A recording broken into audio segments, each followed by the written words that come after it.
Hello mấy đứa nhà quê hôi nách không tiền nha.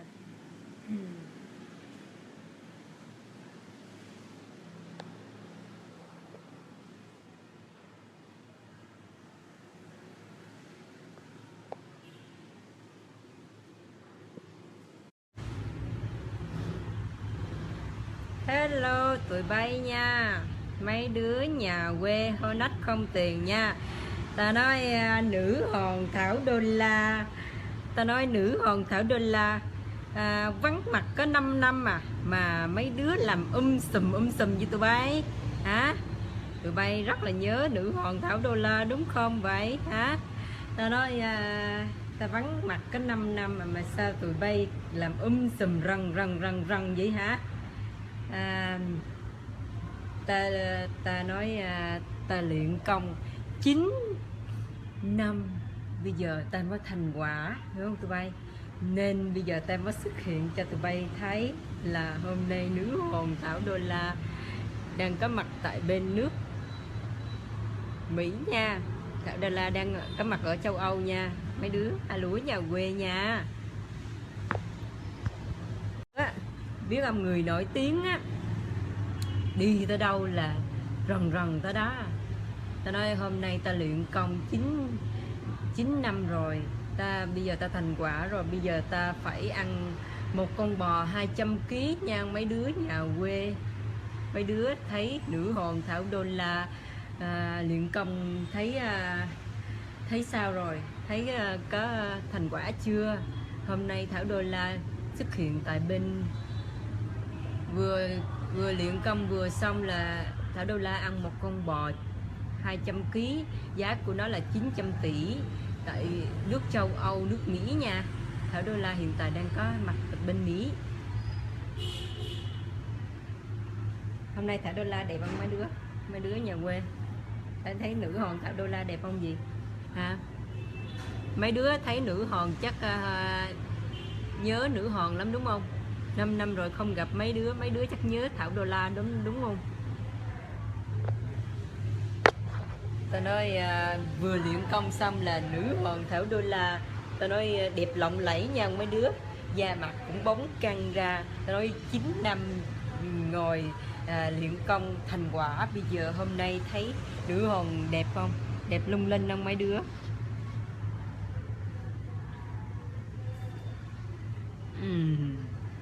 Ta nói luyện công thành quả, ta nói hôm nay ta thành một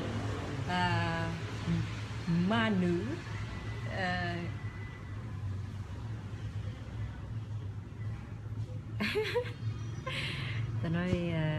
ta nói giờ nữ hồn Thảo đô la là thiên bá chúa lâm võ truyền kỳ của một bà chúa Thảo đô la tại nước Mỹ nha mấy đứa.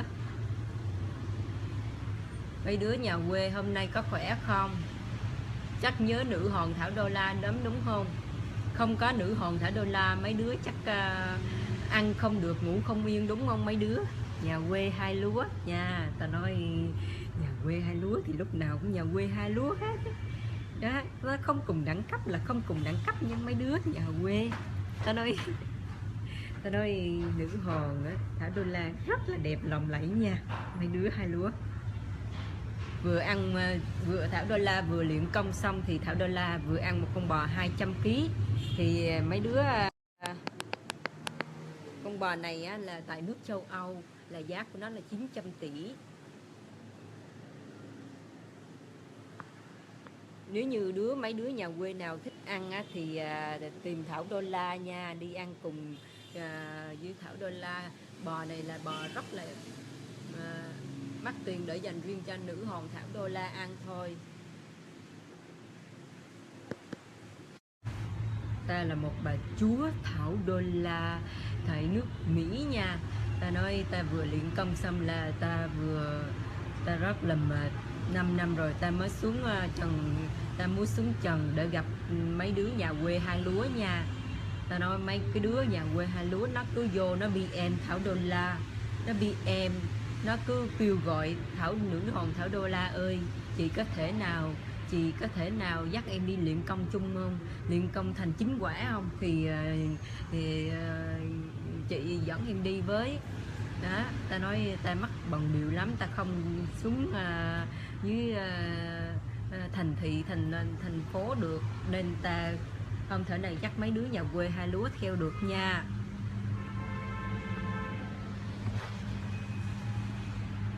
ta ta chỉ nói xuống đây ta chỉ nói vài câu thôi, và 5 phút thôi là ta phải có việc đi vô cung điện để mà luyện công tiếp tục, không có thời gian để ở ngồi để nói chuyện với mấy đứa hai lúa nhà quê nha.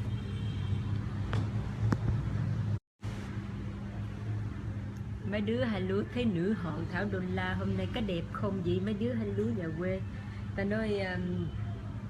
Ta nói người đẹp đi đâu cũng đẹp nha. Ta nói nữ hoàng đâu có cần làm cái gì đâu, chỉ búng cái tay một cái là nữ hoàng Thảo Đô La nó rần lên. Còn những mấy đứa kia nó cứ làm cái này làm cái kia, nó bỏ tiền ra nó làm album, làm nhạc, làm tá lả tùm lum hết, mà có nổi tiếng đâu.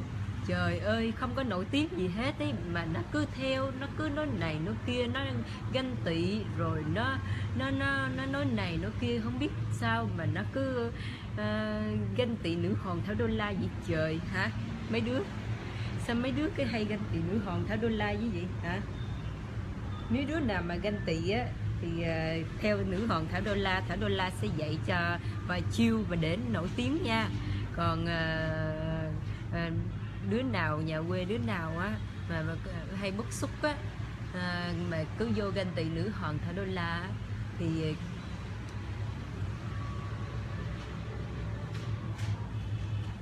ta nói mấy đứa nhà quê hai lúa sao lúc nào nó cũng ganh tị, mà nó xấu xí, mà lúc nào nó cũng vô nó ganh tị nữ hoàng Thảo Đô La. Hôm nay Thảo Đô La vừa luyện công xong là Thảo Đô La đẹp ra, lộng lẫy ra, thì mấy đứa thấy sao? Mấy đứa ganh tị không? Mấy đứa thấy có ganh tị không? Nữ hoàng Thảo Đô La quay ngang vai, khuôn mặt quay ngang cho mấy đứa thấy nè, nữ hoàng rất là đẹp đúng không? Ta nói người đẹp á ngồi ở đâu cũng đẹp hết ấy, mấy đứa thấy mà phải ganh tị người nổi tiếng, đi châu Âu châu Á, đi nước này nước kia, đi tất cả các mọi thứ nước, mà mấy đứa ở Việt Nam nó cứ ganh tị sắc đẹp nữ hoàng. Nó cứ vô BM nó hỏi nữ hoàng ơi tại sao chị đẹp như vậy, còn tụi em sao xấu xí, da mặt em sạm sơ, không có được đẹp giống như chị có thể nào cho em một bí quyết không để em làm đẹp? Nói chung là tụi em phải ăn kim cương nhiều hơn và phải có tiền ăn kim cương nha. Tụi em phải có tiền ăn kim cương, uống nước yến 100 tỷ một lon thì tụi em da mặt mới đẹp giống như nữ hoàng Thảo Đô La nha. Còn không là xấu xí muôn đời nha mấy đứa nhà quê hai lúa. Ta nói bởi cái người nổi tiếng như ta thì khi mà ta dòm xuống dưới đáy á, ta dòm xuống dưới đáy á, thì ta dòm xuống dưới đất á, là ta dòm mấy tụi bay á giống như là một hạt cát, mà mấy giống như là một con kiến mà thôi, hiểu không mấy đứa? Ta nói ta dòm tụi bay giống như là một con kiến gì đó, một con kiến, một hạt cát thôi. Ta nói người nổi tiếng dòm lên không dòm xuống, dòm mấy tụi bay giống như những một cái hạt cát, và giống như những một cái con kiến mà thôi nha, không cùng đẳng cấp, nên tụi bay không có cửa nói chuyện với nữ hoàng Thảo Đô La.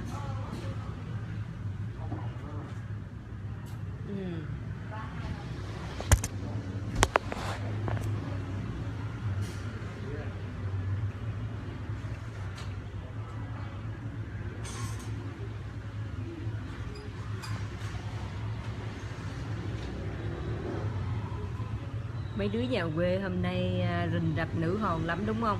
Ganh tị nữ hoàng lắm đúng không? Thấy nữ hoàng đẹp quá ganh tị đúng không?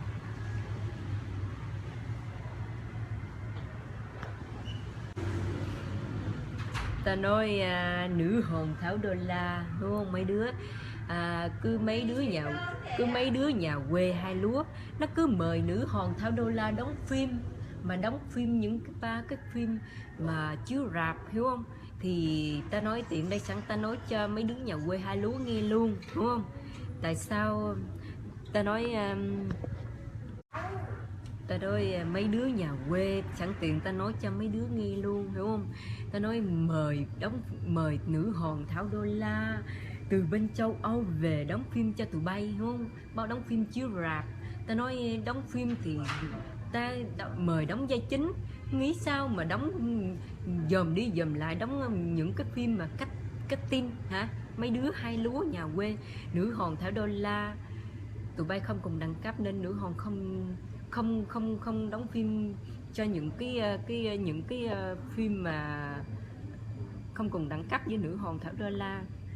Ta nói mấy đứa nhà quê luôn luôn lúc nào cũng nhà quê hai lúa. Mấy đứa nhà quê hai lúa sao lúc nào cũng vô ganh tị nữ hoàng hết vậy hả?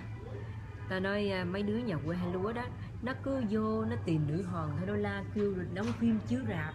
Trời ơi, ta nói đóng phim chiếu rạp thì đóng Thảo Đô La đóng vai chính, nghĩ sao mà đưa ba cái phim cách tin ha? Cách tin là gì hả? Ta nói dĩ ho quăng hoa lá. Trời ơi, ta nói nữ hoàng Thảo Đô La đâu có thèm đâu tụi bay. Ba cái phim đó mà làm cái gì ha tụi bay? Nhà quê hai lúa thì tao mới thích đóng mấy cái vai đó thôi, chứ con nữ hoàng Thảo Đô La như gì mà nghĩ sao đưa vô ba cái cách tin hả? Cách tin là cái gì? Nữ hoàng ở bên Mỹ, châu Âu, đi các nước châu Âu là ta là người nổi tiếng nhất thế giới mà nghĩ sao vậy hả tụi bay? Tụi bay đưa cho ta đóng cái vai gì? Vai cách tin là cái vai gì? Ai mà biết mấy cái vai đó hả? Nữ hoàng Thảo Đô La là đóng vai chính nha. Còn không á, thì Thảo Đô La không có thèm đâu nha mấy đứa nhà quê.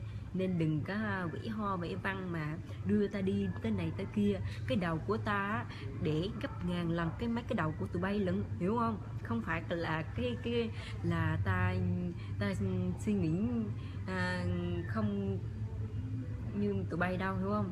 Ta nói tụi bay suy nghĩ rất là thấp, rất là ngu ngốc, hiểu không?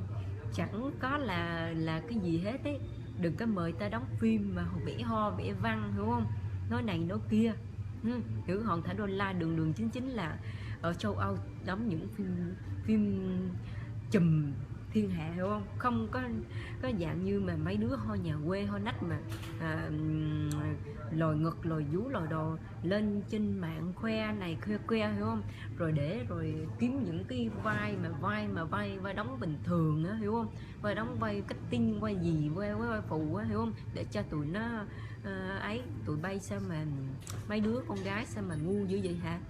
Tại sao để cho tụi nó phải ăn qua đầu tụi bay vậy hả? Thảo Đô La không bao giờ có chuyện đó xảy ra nha.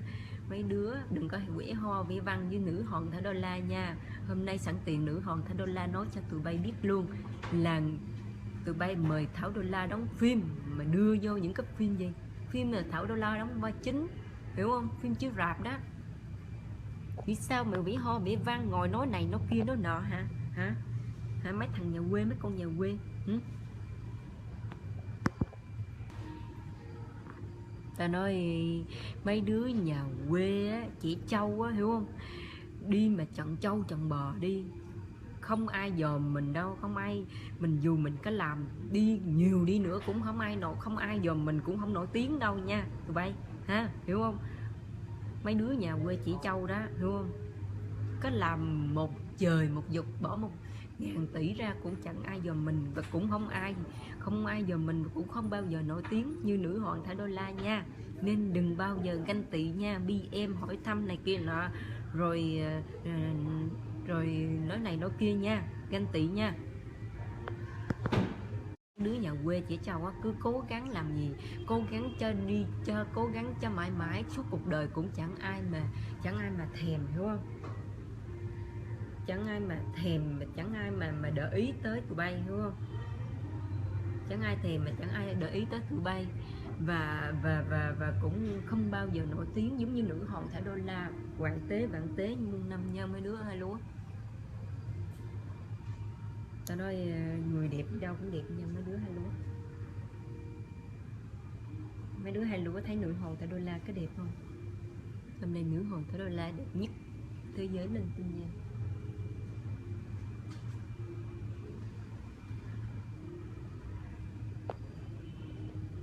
Ta vừa luyện công xong là ta ăn con bò 200 kg nha, là con bò 200 kg là 900 tỷ Việt Nam. Thì mấy đứa thấy nữ hoàng đẳng cấp không? Những người đẳng cấp như nữ hoàng Thảo Đô La thì mới ăn con bò 200 kg nha. Còn những cái đứa mà hai lúa nhà quê thì không bao giờ ăn cái con bò 200 kg, tiền đâu mà ăn, đúng không? Con bò này là bò châu Âu. Ta vừa luyện công xong là ta xuống ta ăn ngay con bò 200 kg liền.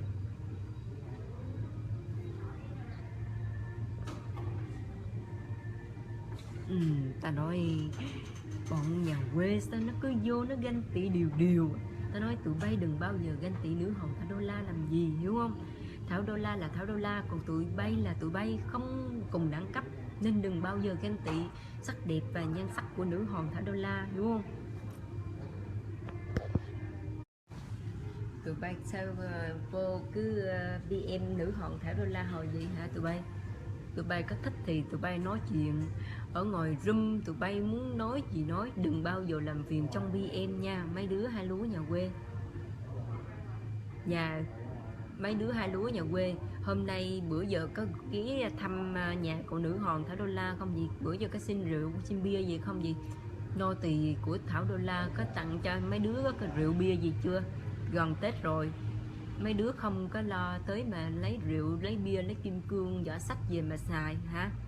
Một cái chai rượu của nữ hoàng Thảo Đô La là giá của nó là 100 tỷ đô la, 100 tỷ Việt Nam đó. Thì tất cả đều mọi thứ mấy đứa có thích đó, thì tới lấy mà Thảo Đô La sẽ phát quà nha. Nếu như đứa nào ngoan á, thì Thảo Đô La phát một chai rượu 100 tỷ về uống. Còn nếu như đứa nào không ngoan á, thì cho một cái giỏ sách 50 tỷ á. Còn nếu như đứa nào á, muốn làm nô tỳ cho nữ hoàng Thảo Đô La thì cứ xưng phong lên rồi viết vô sổ để mà trong tháng này để làm nô tỳ cho nữ hoàng Thảo Đô La nha. Vậy một tháng lương Thảo Đô La trả 100 tỷ nha. Đứa nào thích làm thì cứ BM đỡ cho nô tỳ Thảo Đô La viết vô sổ nha. Trong tháng này Thảo Đô La nhận 10 đứa nô tỳ ha, và 10 đứa trong nô tỳ trong cung, 1 triệu đứa nô tỳ trong cung điện của Thảo Đô La rồi. Bây giờ là ta còn 10 đứa nô tỳ để mà lau dép cho nô tỳ của Thảo Đô La nha. Một tháng lương nữ hoàng Thảo Đô La trả cho tụi bay là một tháng là 100 tỷ Việt Nam. Có đứa nào thích á, nhưng mà phải ngoan, phải giỏi nha. Còn làm không giỏi là nữ hoàng Thảo Đô La đuổi việc tụi bay nha. 5 phút nữa là Thảo Đô La phải bận biểu phải đi công việc nha, là phải vô lại hoàng cung điện của nữ hoàng Thảo Đô La, không có thời gian ở đây nói chuyện nhiều. Thì hiện mấy đứa nhà quê hai lúa là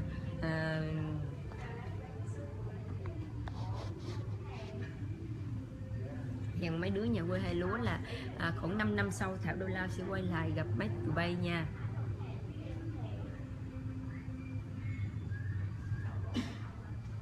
Nữ hoàng Thảo Đô La vừa xuống máy bay trực thăng, vừa tới nước châu Âu, châu Âu nha. Thảo Đô La đang có mặt tại châu Âu. Mấy đứa thấy sao? Thảo Đô La có đẹp không? Ta nói người đẹp lúc nào cũng đẹp.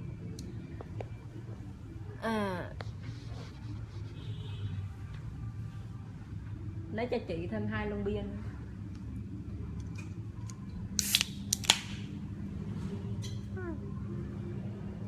Nữ hoàng đang uống cảm ơn em. Nữ hoàng đang uống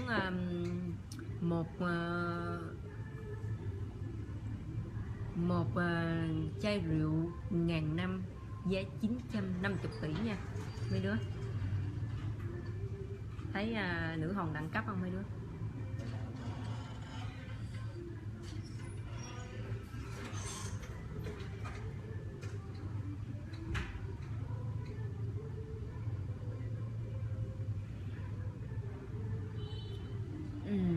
Ta nói ở châu Âu bây giờ là 7 giờ sáng.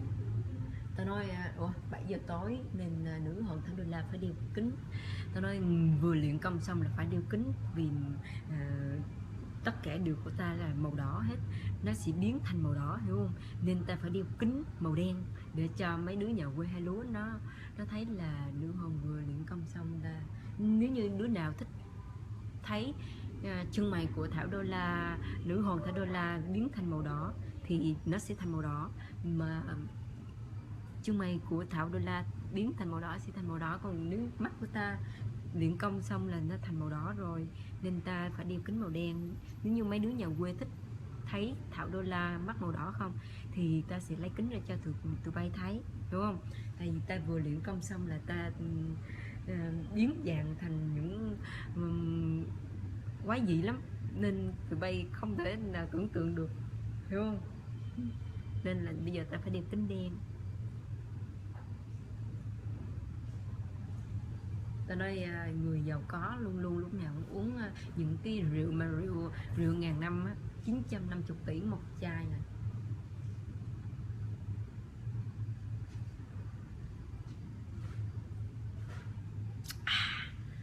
Ta nói điện công xong uống một cái chai rượu ngàn năm sao mình nó bổ mà nó mát với tụi bay ha. Rượu gì mà mát với tụi bay. Tụi bay không đi chơi à tụi bay hả? Mà ghé vô nhà Thảo Đô La xin rượu không? Có đứa nào thích uống rượu uống bia gì không hả? Hôm nay tụi bay không đi chơi hả? Ta nói đúng là hẹn đúng giờ là tụi bay có mặt liền ha. Hẹn đúng giờ phát quà là tụi bay có mặt ngay liền. Ta nói sao mà mấy đứa nhà quê hai lúa sao mình đã giỏi dữ dằn. Ta nói hẹn đúng 9 giờ là coi đúng giờ là mấy tụi nó có mặt liền.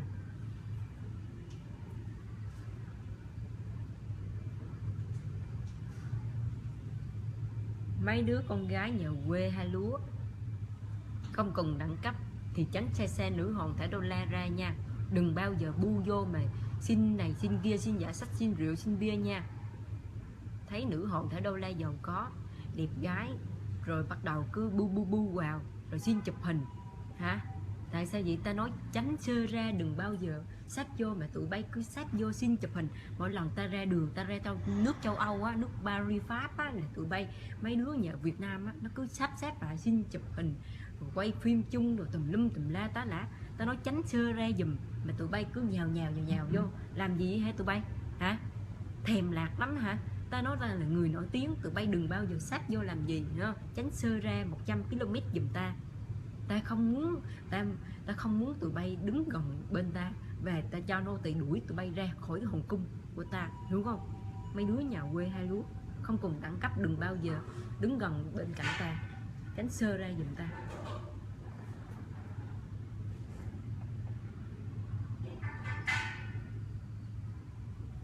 Ta nói cuộc đời nổi tiếng, hiểu không mấy đứa? Biết bao nhiêu sát thủ, biết bao nhiêu kiếm hiệp, biết bao nhiêu những những dân quê, dân nhà quê, sát thủ, những thứ gì mà nó rình rập, nó cho mình phải phải xuống hết tất cả, hiểu không? Ta nói nữ hoàng Thảo Đô La đang ở trong cung điện kim cương hộp sòn gắn đầy, hiểu không? Tụi bay muốn vô cung điện là phải quay 1 triệu nô tỳ của lính của ta, hiểu không? Là mới vô được cái cung điện của ta. Nên tụi bay đừng bao giờ hạ gục nữ hoàng Thảo Đô La, hiểu không? Không có cửa mà hạ gục. Vừa bước vô tới ngay chỗ cổng cung điện của nữ hoàng Thảo Đô La là tụi bay đã nằm sát rạc rồi, hiểu không? Ta sẽ cho 1 triệu binh lính ra để mà nói chuyện với tụi bay, hiểu không? Ta không cần lên tiếng, nên tụi bay tránh sơ ra, đừng bao giờ vô cung điện của ta mà xin kim cương hộp sòn nha mấy đứa. Đừng bao giờ vô cung điện mà xin kim cương hộp sòn của ta nha. Tôi nói người nổi tiếng lúc nào luôn luôn cũng đẹp, đúng không?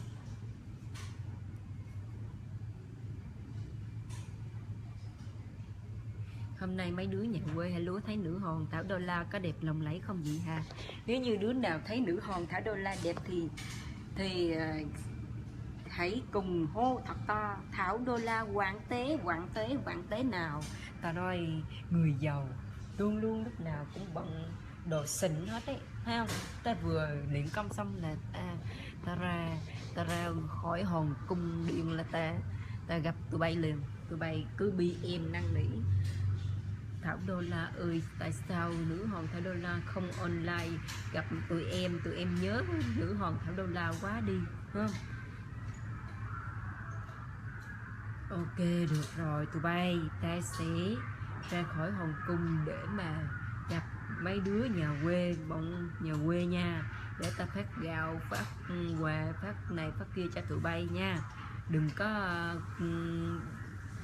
BM cho nô tỳ của Thảo Đô La nữa, hiểu không? Từ từ cái gì Thảo Đô La cũng giải quyết hết, từ từ chừng đứa, đúng không? Mấy đứa nhà quê không cùng đẳng cấp đừng bao giờ mà ganh tị nha. Nếu như ganh tị thì phải dòm lại cái bản thân của mấy đứa trước, hiểu không? Rồi bắt đầu mới lên đây ganh tị nữ hoàng Thảo Đô La, đúng không?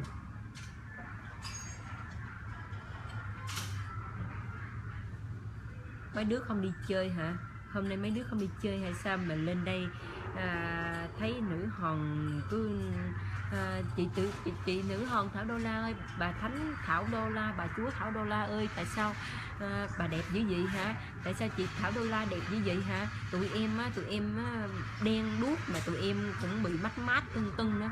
Chị Thảo Đô La ơi, có thể nào phát nhà chị Thảo Đô La có một công ty thuốc tây, mấy tụi em á bị ở đây bị nắng quá, đúng không? Tụi em nó bị điên, đúng không? Tụi em nói chung là nữ hoàng Thảo Đô La có thuốc gì phát cho tụi em uống hàng ngày không? Ta nói hồi bữa ta làm một cái clip á, là tụi bay có uống thuốc tâm thần á, thì Thảo Đô La phát cho tụi bay, đúng không? Mà tụi bay vô đứng xếp hàng gần 2 triệu đứa đó, gần 200 triệu đứa thì đứng trước nhà ta ở bên châu Âu, hiểu không? Thì ta phát rồi, bây giờ ngày hôm nay á tụi bay bị bệnh tiếp nữa, đúng không? Thì tụi bay vô nữa thì tụi bay định xin nữa, đúng không? Xin thuốc uống chừng một liều, đúng không? Thì uống xong rồi tụi bay á phải nghỉ ngơi, hiểu không? Tụi bay đừng có ra đường nữa, thì ra đường nó nắng non, hiểu không? Nó sẽ bị mát nữa, hiểu không? Rồi vô xin thêm thuốc nữa, tìm thuốc của công ty của Thảo Đô La bên châu Âu á, dành cho những cái người bên châu Âu bệnh, hiểu không? Còn mấy đứa bọn nhà quê nếu như bệnh đau, hiểu không, thì kêu ba mẹ lo. Nhưng mà Thảo Đô La thì ở trong cung điện bận bịu lắm, ít khi mà ở ngoài công ty thuốc lắm, nên tụi bay cứ bị em nói chuyện với là nô tỳ Thảo Đô La, rồi có gì nô tỳ Thảo Đô La phát cho tụi bay uống cho giảm bớt cái đầu căng thẳng nha, chứ đỡ lên đây cứ lên đây rồi cứ nói bậy nói bạ không có được nha tụi bay nha. Thảo Đô La nói rồi đó, là cứ bình tĩnh, hiểu không? Từ từ vô BM cho nữa cho nô tỳ Thảo Đô La, rồi nô tỳ Thảo Đô La sẽ phát gạo cho mấy đứa, phát thuốc cho mấy đứa đó, uống cho giảm căng thẳng để lên đây khỏi nói bậy, hiểu không? Mấy đứa nhà quê đó, nhớ nha. Có gì BM trên 1 triệu đứa ninh bính đó, nô tỳ của Thảo Đô La đó, rồi phát thuốc cho mấy đứa uống, chứ đừng có lên đây mà nói bậy nói bạ nha. Thôi bây giờ Thảo Đô La cũng phải tan trường để mà Thảo Đô La phải vô Hoàng cung điện lại để mà luyện công tiếp nha mấy đứa. Có gì hẹn mấy đứa 5 năm sau gặp nha. Ta sẽ xuất hiện lại cho mấy đứa thấy, ta sẽ luyện công mạnh hơn nữa, đúng không mấy đứa nhà quê?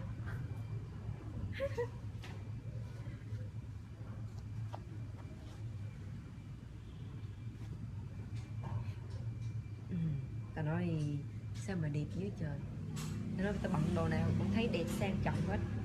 Mấy đứa sao ta đẹp dưới mấy đứa?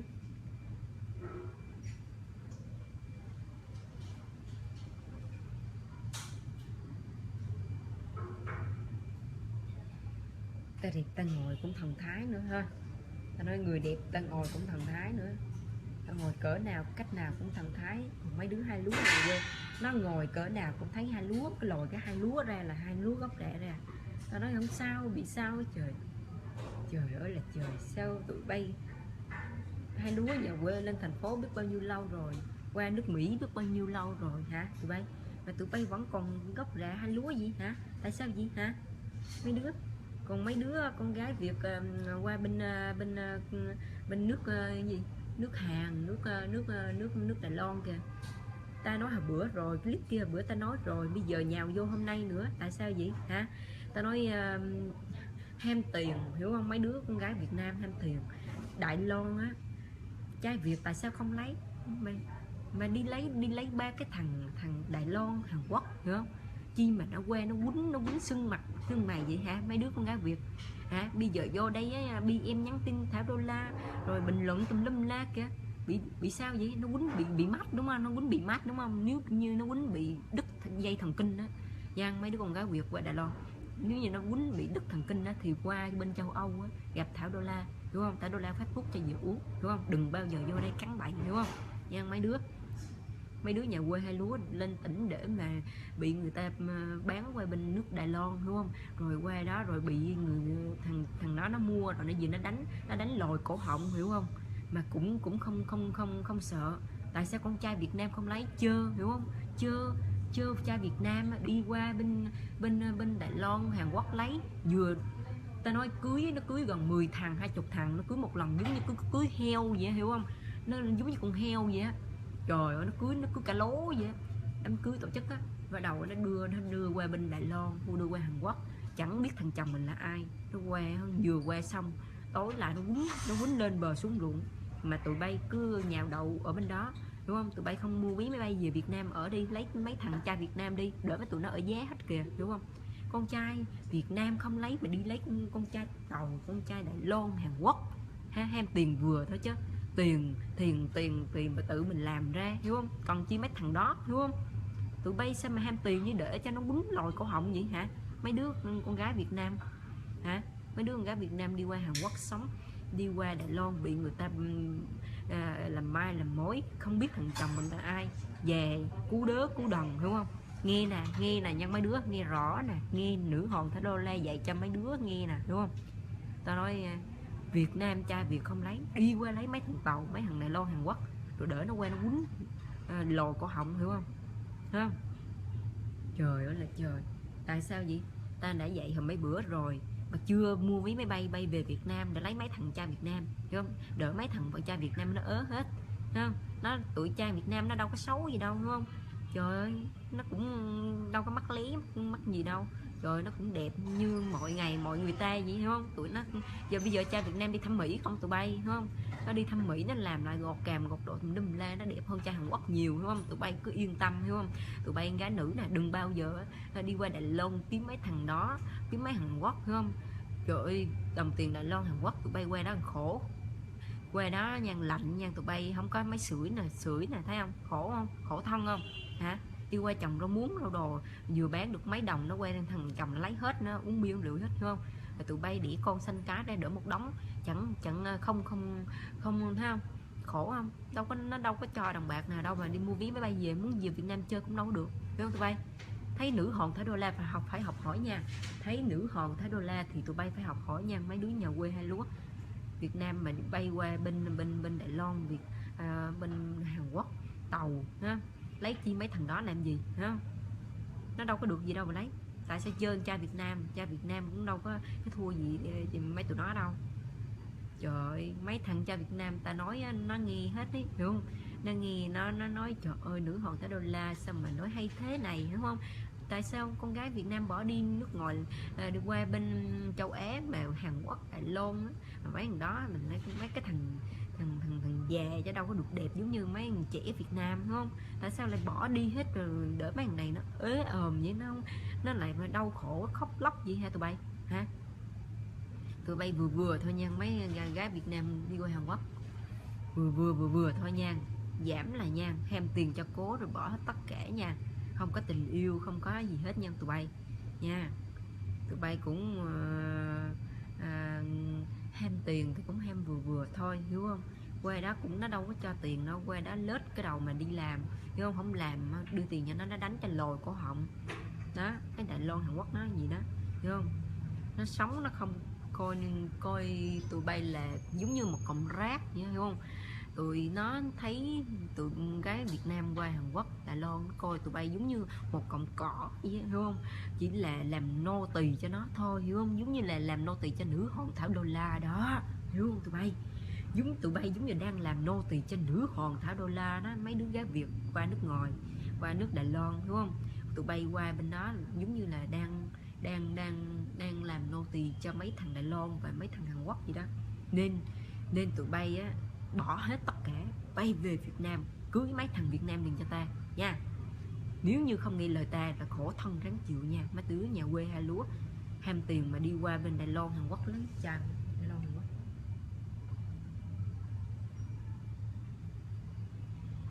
Oh, what's him? 8 o'clock already. Oh, 8 o'clock already. Ta nói ta phải đi công việc nữa. Ta phải vô Hồng Kông lại với mấy đứa. Bye bye nha mấy đứa hai lúa nhà quê. Bây giờ ta phải vô Hồng Kông điện lại để ta ăn một món, thêm một con bò 500 kg nữa để ta luyện thành công. Ta luyện công thành 9 quả. Rồi ta sẽ ra 5 năm sau ta sẽ ra gặp mấy đứa hai lúa nhà quê nha. Nha.